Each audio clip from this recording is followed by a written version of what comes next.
ঢাকা ৮ আসনের নির্বাচনে ফল নিয়ে নতুন করে বিতর্ক তৈরি হয়েছে। ভোট কারচুপি, অনিয়ম ও বেআইনি প্রভাব বিস্তারের অভিযোগ তুলে এ আসনের শপথ গ্রহণ স্থগিতের আবেদন জানিয়েছেন ১১ দলীয় জোট সমর্থিত শাপলাকলি প্রতীকের প্রার্থী নাসির উদ্দিন পাটোয়ারী। তিনি জাতীয় নাগরিক পার্টির প্রধান সমন্বয়কারী।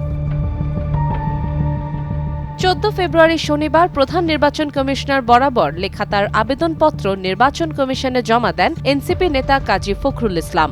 আবেদনে নাসির উদ্দিন ১১ দফায় ১২টি কেন্দ্রের অনিয়মের বিস্তারিত তুলে ধরেন। তার অভিযোগ, ঢাকা ৮ আসনে বিএনপির ধানের শীষ প্রতীকের প্রার্থী মির্জা আব্বাস এবং তার কর্মী সমর্থকরা ভোট রিগিং, প্রভাব বিস্তার, ফলাফল আটকে রাখা ও বাতিল ভোট গণনায় অন্তর্ভুক্ত করার মতো নানা অনিয়মে জড়িত ছিলেন। পাশাপাশি সংশ্লিষ্ট কেন্দ্রগুলোর প্রিজাইডিং কর্মকর্তা ও রিটার্নিং কর্মকর্তার বিরুদ্ধেও পক্ষপাতের অভিযোগ তোলা হয়েছে। নাসির উদ্দিন দাবি করেন, এসব অনিয়মের মাধ্যমে প্রকৃত ফলাফল বিকৃত করে তাকে বিজয়ী ঘোষণা না করে ধানের শীষের প্রার্থীকে জয়ী দেখানো হয়েছে। তাই বিষয়টি তদন্ত করে আইন ও বিধি অনুযায়ী ব্যবস্থা নেওয়ার আহ্বান জানান তিনি।